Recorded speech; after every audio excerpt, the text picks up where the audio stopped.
Bonjour les enfants, j'espère que vous allez bien et bienvenue pour une nouvelle leçon. La leçon d'aujourd'hui, c'est le dessin des formes géométriques au moyen des carreaux. On commence par un petit rappel. Donc la forme en jaune, c'est un triangle. Donc le triangle possède trois côtés. Donc je vais mettre un trait sur chaque côté. Les côtés se croisent au niveau des sommets. Donc je vais mettre des sommets. Le triangle a trois côtés et trois sommets.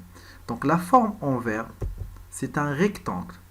Donc le rectangle possède quatre côtés, dont les côtés opposés sont égaux. Voilà, donc les côtés opposés égaux, j'ai mis un seul trait.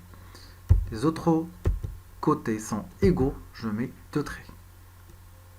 Bien sûr, les côtés se croisent au niveau des sommets. La forme en violet, c'est un carré. Donc le carré possède quatre côtés de même longueur.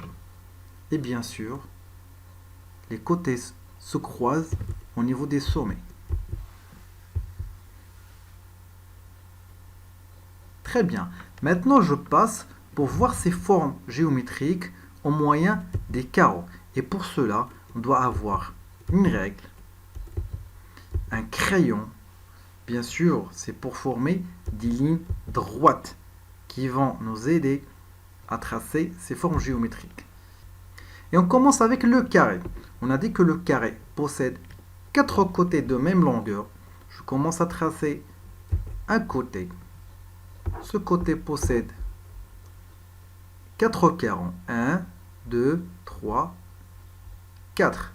Donc, je vais dessiner le deuxième côté qui possède bien sûr 4 carreaux, un troisième côté qui possède 4 carreaux et un quatrième côté possède 4 carreaux. Et là, j'ai bien formé un carré.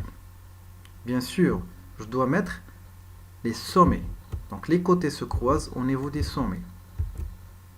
Voilà le carré, c'est un carré qui possède 4 côtés de même longueur et 4 sommets. Je passe maintenant pour voir le rectangle. On a dit que le rectangle possède 4 côtés, dont les côtés opposés sont égaux.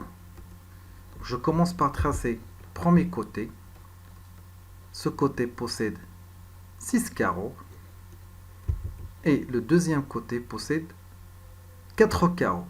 Donc, je vais mettre le troisième côté en face du côté bleu. Bien sûr, il va avoir le même nombre de carreaux, 6 carreaux. Ensuite, le quatrième côté en face du côté vert, il doit avoir le même nombre de carreaux, 4 carreaux. Et là, je tracé un rectangle de 4 côtés dont les côtés opposés sont égaux. Et bien sûr, les côtés se croisent au niveau des sommets. Le rectangle a 4 sommets et 4 côtés dont les côtés opposés sont égaux. Maintenant, je passe pour voir le triangle. Comme son nom l'indique, le triangle possède 3 côtés et 3 sommets. Donc, je vais commencer à mettre 3 points. Bien sûr, ces points forment le sommet de ce triangle. Ensuite, je trace les côtés. Donc, bien sûr, moi, j'ai choisi cet exemple. Vous pouvez dessiner plusieurs formes de triangle. Je m'exerce. Premier exercice. Je complète le tracé pour former un carré. Donc là, j'ai un seul côté. C'est une ligne droite. Je commence à compter les carreaux. 1, 2, 3, 4, 5, 6. Donc ce côté possède 6 carreaux. Donc je vais tracer 3 côtés qui possèdent 6 carreaux. Donc la meilleure technique, je commence à mettre les sommets dans les deux extrémités de ce côté.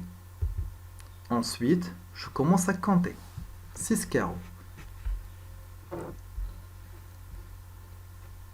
En commençant par le premier sommet. 1, 2, 3, 4, 5, 6 et je mets le sommet. Ensuite, je descends en comptant 6 carreaux. 1, 2, 3, 4, 5, 6. Et je mets le sommet. Bien sûr, là, je possède 4 sommets du carré. Donc, je vais les relier afin d'avoir les côtés de ce carré. Et là, j'obtiens un carré dont les côtés sont égaux.